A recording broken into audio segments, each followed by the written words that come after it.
Bonjour à toutes, on se retrouve aujourd'hui pour la deuxième partie de notre tutoriel sur la jupe Riola. Nous allons voir comment coudre la ceinture et l'attacher à la jupe. Vous avez déjà cousu la fente indéchirable, préparé le pli et les fronces et cousu les poches et les côtés de la jupe. Vous êtes donc prête à monter la ceinture. On y va! Si ce n'est pas déjà fait, entoilez vos pièces de ceinture devant et dos. Puis endroit contre endroit, épinglez les ceintures devant et dos sur les côtés.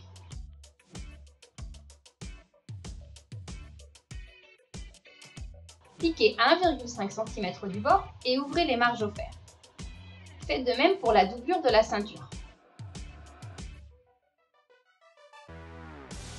Avec des petits ciseaux ou un découpite, venez découdre le fil de batik que vous avez cousu pendant la partie 1 du tutoriel, tout le long du pli central. Assurez-vous de bien enlever tous les petits fils.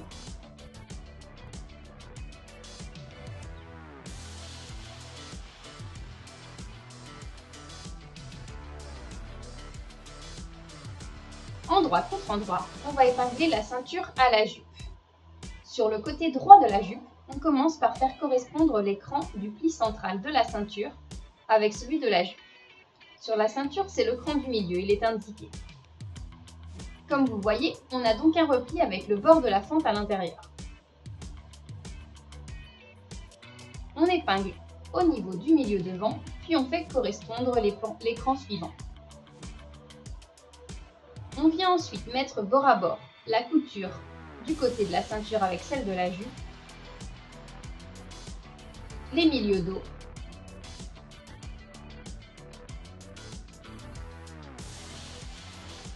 et à nouveau les côtés.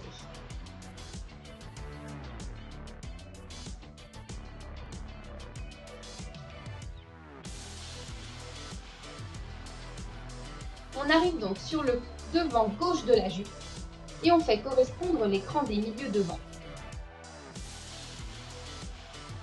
On épingle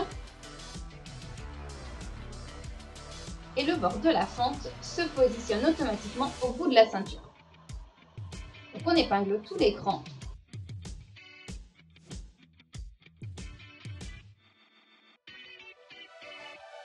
Puis on va venir froncer la jupe afin qu'elle corresponde avec la ceinture. Une fois la jupe froncée, on va positionner les poches sous le pli central.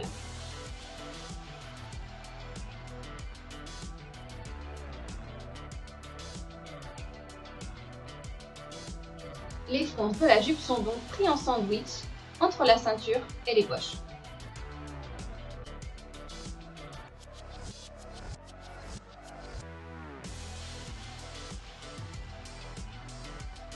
On va coudre toutes les épaisseurs à 1,5 cm du bord tout autour de la ceinture.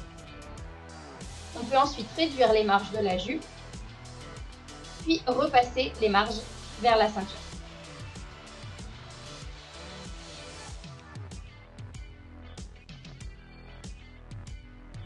Placez ensuite le biais de 3 cm de large bord à bord contre l'endroit du bord inférieur de la doublure de la ceinture. Piquez à 5 mm du bord.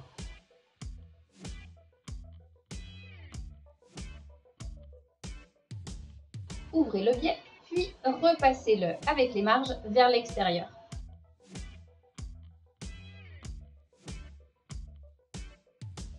Retournez la ceinture sur l'envers et repliez le biais sur les marges pour venir les couvrir.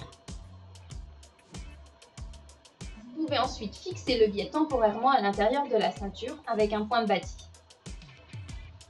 On obtient donc une ceinture intérieure avec une jolie finition.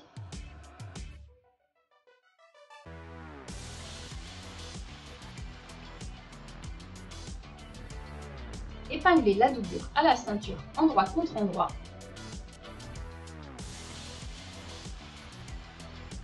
En faisant correspondre les coutures.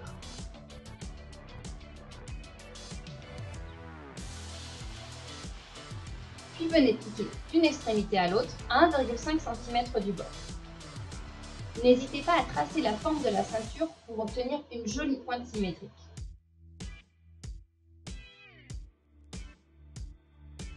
Dégarnissez les marges et les angles, puis retournez la ceinture sur l'endroit. Prenez votre temps pour retourner les pointes.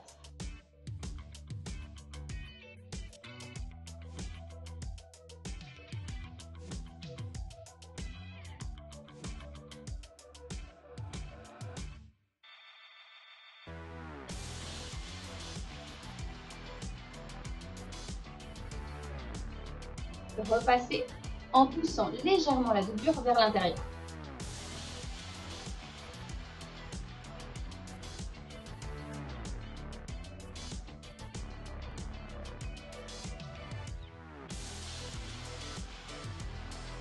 Le biais à l'intérieur de la doublure va être pris dans la couture suivante. Épinglez ou bâtissez la ceinture intérieure en place. On va maintenant faire une couture dans la piqûre. Placez votre aiguille juste au-dessus de la jonction entre la ceinture et la jupe et prenez votre temps pour piquer le plus près possible de la ceinture, à travers toutes les épaisseurs. On obtient donc une couture pratiquement invisible sur l'endroit et une jolie finition à l'intérieur, puisque le biais est pris en sandwich entre les deux ceintures. Et voilà, il ne vous reste plus que les boutons, les boutonnières et l'ourlet à coudre. J'espère que ça vous aura plu.